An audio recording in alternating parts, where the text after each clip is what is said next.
En este ejercicio sobre la partícula en una caja nos piden que consideremos una partícula de número cuántico n que se mueve en una caja unidimensional de longitud a y nos pide que calculemos la probabilidad de encontrar la partícula en el cuarto izquierdo de la caja. Vamos primero a dibujar la caja. Tenemos una partícula que se va a mover sobre un eje, porque es una caja unidimensional. Vamos a considerar ese eje como el eje X. Y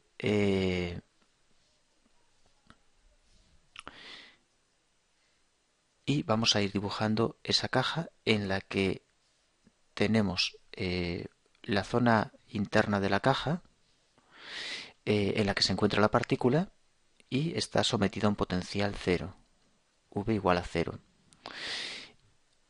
Aquí tenemos el eje X sobre el cual se mueve la partícula. Y en el exterior de la caja, bueno, la caja tiene de dimensiones 0A, por tanto tiene una longitud A, y el potencial tanto en 0 como en A va al infinito. Por encima de A también va al infinito y por debajo de 0 también tenemos un potencial infinito. Por tanto, la partícula se mueve en el interior de la caja y cuando llega al punto A, ahí encuentra una pared de potencial infinito y rebota en ella, volviendo hacia cero. Si la partícula es cuántica, su probabilidad no es la misma en todos los puntos de la caja, sino que la probabilidad cambia dependiendo del punto considerado. La densidad de probabilidad es diferente en cada punto. Y lo que nos pide el problema es que calculemos la probabilidad de que la partícula se encuentre en el cuarto izquierdo de la caja. El cuarto izquierdo de la caja es desde 0 hasta A cuartos. De 0 a A cuartos. ¿Cómo podemos calcular esa probabilidad? Bien, para calcular la probabilidad de que la partícula se encuentre en el intervalo 0 a cuartos, pues debemos integrar la densidad de probabilidad dentro de ese intervalo. Integramos entre 0 y a cuartos la densidad de probabilidad, que es el producto de la función de onda, bueno, de la conjugada, por la función, por diferencial de x. Vamos a tomar un estado cuántico n general para el que la función de onda phi sub n es raíz de 2 partido de a por el seno de n por pi por x partido de a. De manera que solo tenemos que sustituir la función de onda e integrar, y el resultado nos dará la probabilidad de que la partícula se encuentre en el intervalo 0 a cuartos, puesto que en la integral consideramos esos límites. Esa probabilidad 0 a cuartos será igual a la integral 0 a cuartos de, sustituimos la función de onda por su valor, bueno, la conjugada primero. Como la función no tiene parte imaginaria, no tiene i, la conjugada y la función son iguales. Por tanto, sustituimos conjugada y función por la expresión raíz de 2 partido de a por el seno de n pi x partido de a. Bien, y por diferencial de x. Ahora sacamos fuera las constantes. Tenemos raíz de 2 partido de a aquí y aquí, que es una constante, lo multiplicamos, raíz de 2 partido de a por raíz de 2 partido de a es 2 partido de a, integral 0 a cuartos, integral 0 a cuartos de seno por seno, seno cuadrado de n pi x partido de a y por diferencial de x. Bien, ahora vamos a utilizar una relación trigonométrica, seno cuadrado de alfa igual a 1 menos coseno de 2 alfa partido de 2. Empleando esa relación trigonométrica nos va a quedar 2 partido de a, que es la constante, integral 0a de 1 menos coseno de 2, alfa es n pi x partido de a, 2n pi x partido de a, y todo ello dividido por 2 y por diferencial de x. Una vez que llegamos a esta expresión, la separamos en dos integrales y la resolvemos. 2 partido de a, vamos a abrir un corchete para separar en dos integrales, 0 a cuartos, aquí se me ha olvidado el 4, 0 a cuartos, de la primera integral es un medio diferencial de x, un medio diferencial de x menos la segunda integral, que es menos un medio, que lo voy a sacar fuera, menos un medio integral 0 a cuartos del coseno de 2n pi x partido de a y por dx. Resolvemos ambas integrales. Vamos a simplificar el 2 con el 1 medio y con este otro 1 medio. Y la primera integral de dx es, bueno, voy a volver a copiar el 1 partido de a. Y la integral de diferencial de x es x entre con unos límites que son 0 a cuartos. Y después menos, esta segunda integral es una inmediata siempre que delante del coseno tengamos la derivada de la función, que es 2n pi partido de a. Por tanto, dentro vamos a multiplicar por 2n pi partido de a. Para que la integral no nos cambie, fuera tenemos que multiplicar por la inversa. De esa forma mantenemos la integral y cuando tenemos la derivada de la función multiplicada por cuando tenemos el coseno de una función multiplicado por su derivada, es una inmediata, que es el seno de esa función. Es decir, aquí la integral nos va a dar a partido de 2n pi, a partido de 2n pi,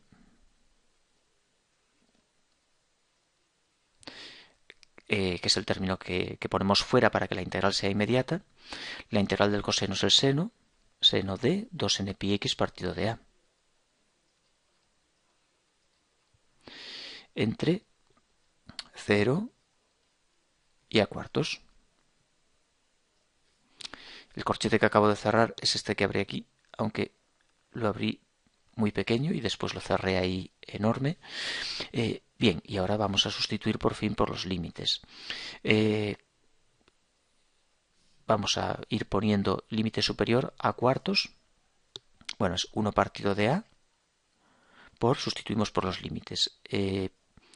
Sustituimos la x por a cuartos. Por tanto nos va a quedar que multiplica 1 partido de a, que multiplica a cuartos. Y si sustituimos por el límite inferior, cambiamos la x por 0 y se anula todo. Menos, sustituimos aquí también. Debemos recordar que este 1 partido de a está multiplicando ambos términos, por tanto lo voy a poner también aquí. 1 partido de a, que multiplica a partido de 2n pi. Y vamos sustituyendo los límites en la x. Voy a abrir una llave y sustituimos por a cuartos. Entonces nos va a quedar, cambiamos la x por a cuartos, el 2 con el 2 se va y queda una a. Y la a con la a también se va, queda seno de n pi. Queda seno de n pi al sustituir por el límite superior, y el límite inferior 0, seno de 0 es 0. Por tanto, menos límite inferior 0. Y por fin vamos a ordenar esto. A se va con a, y aquí también a se va con a. Y por fin obtenemos un resultado que es un cuarto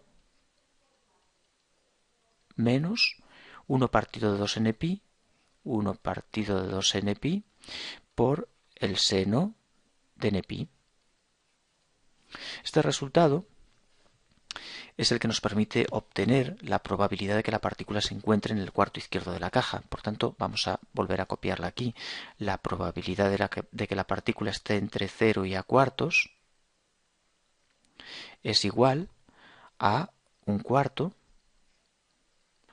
menos 1 partido de 2n pi por el seno de n por pi.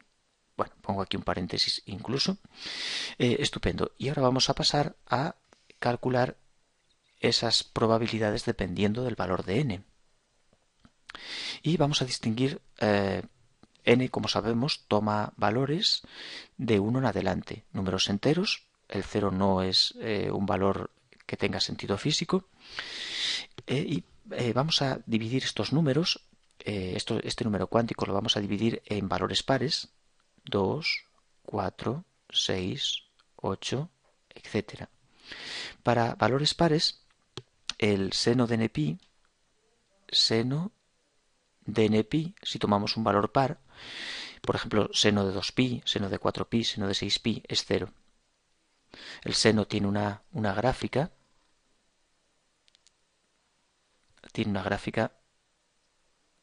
como esta que voy a dibujar aquí, en la que toma valor 0 en 0, valor 1 en pi medios, valor 0 en pi, valor menos 1 en 3 pi medios y valor 0 en 2 pi.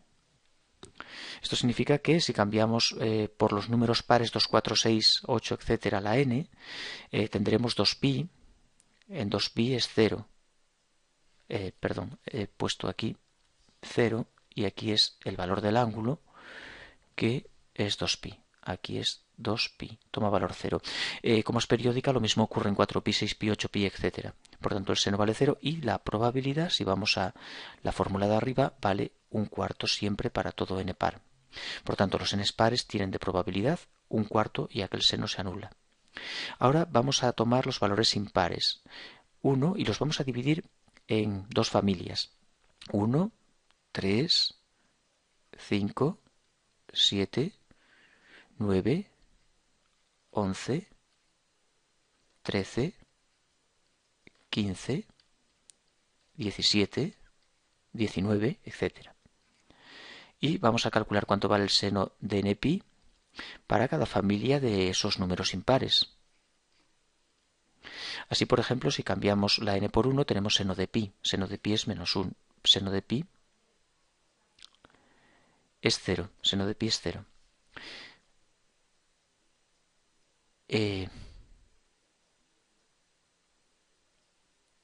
Pi medios, pi 3 pi medios.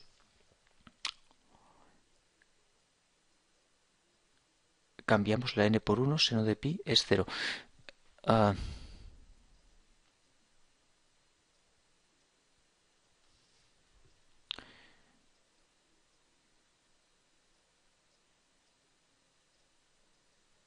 Vaya, a ver, es que tengo aquí un... si cambiamos la n por 3...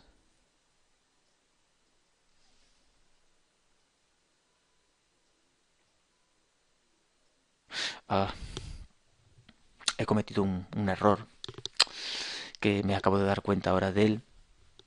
Cuando sustituyo el límite superior aquí a cuartos, a con a se va, pero el 2 con el 4 queda un 2 abajo. Vaya por Dios, es seno de n pi medios. Seno de n pi medios. Seno de n pi partido de 2. Y aquí también n pi partido de 2. Y por tanto lo que tenemos que hallar es n pi medios.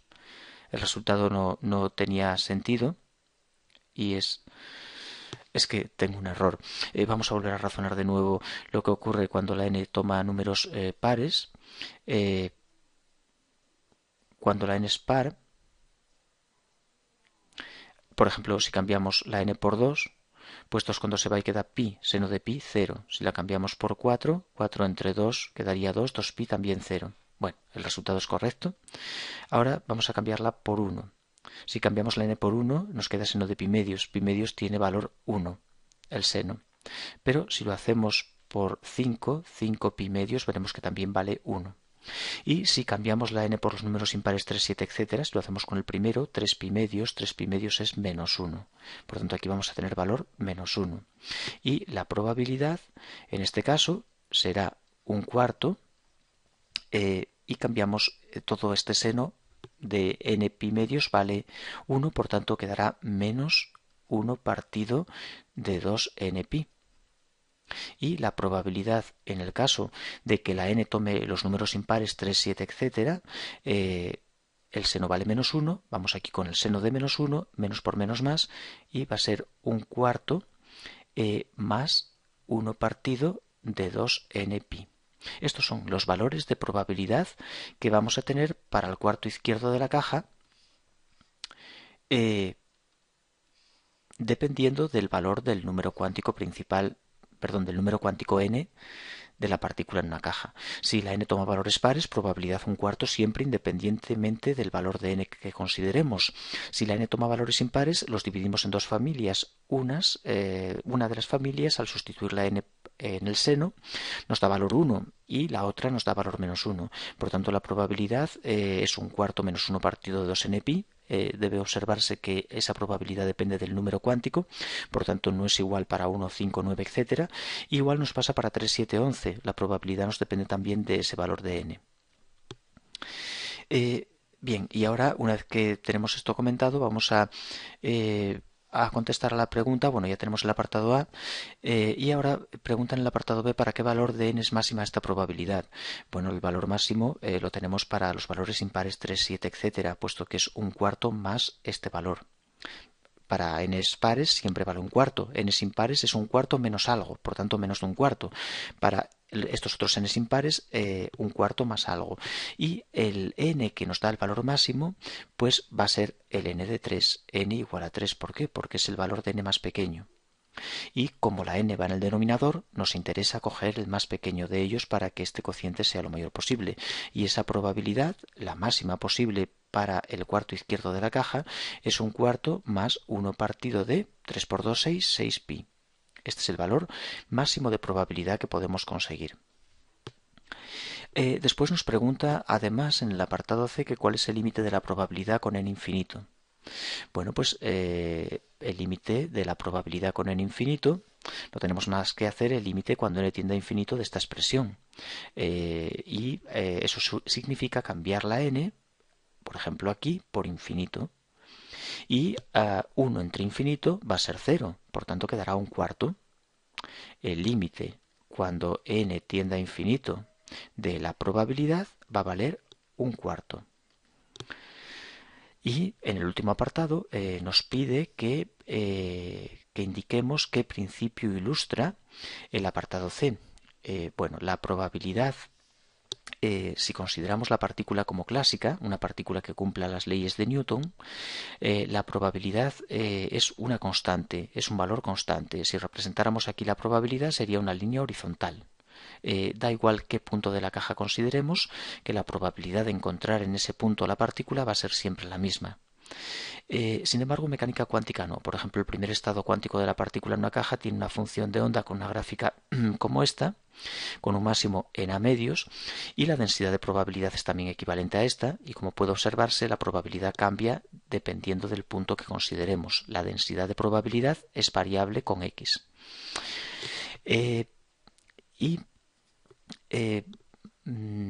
Bien, sin embargo, ambas teorías, la clásica y la cuántica, tienen un punto en el que convergen, y es cuando la n toma un valor grande. Si observamos, el límite cuando n tiende a infinito toma un valor un cuarto para el cuarto izquierdo de la caja. Lo mismo ocurriría si el comportamiento de la partícula fuera clásico. Si es clásico, la probabilidad es constante. Por tanto, ¿qué probabilidad hay de que la partícula esté en el cuarto izquierdo? Pues será un cuarto. Dependerá del tamaño del intervalo considerado. Según las leyes de Newton, como la partícula se mueve con movimiento rectilíneo uniforme, si tomamos un cuarto de la caja, probabilidad un cuarto. Si tomamos un medio, probabilidad un medio. Si tomamos 3 a cuartos, pues la probabilidad será de 3 a cuartos. Dependerá simplemente del tamaño del intervalo considerado y no de qué tipo de intervalo consideremos. Si es este cuarto de la caja, este cuarto, este otro, siempre será un cuarto. Por tanto, observamos que cuando la n se va al infinito, la probabilidad que predice la mecánica cuántica coincide con la probabilidad clásica, y a eso se le conoce como el principio de correspondencia de Bohr. Principio de correspondencia de Bohr. Es el principio de correspondencia de Bohr. Dice que la mecánica cuántica y la clásica siempre van a coincidir en unas determinadas condiciones. En este caso, en el caso de la partícula en una caja, esas condiciones se dan cuando la n toma valor infinito. Los resultados cuánticos y clásicos van a coincidir.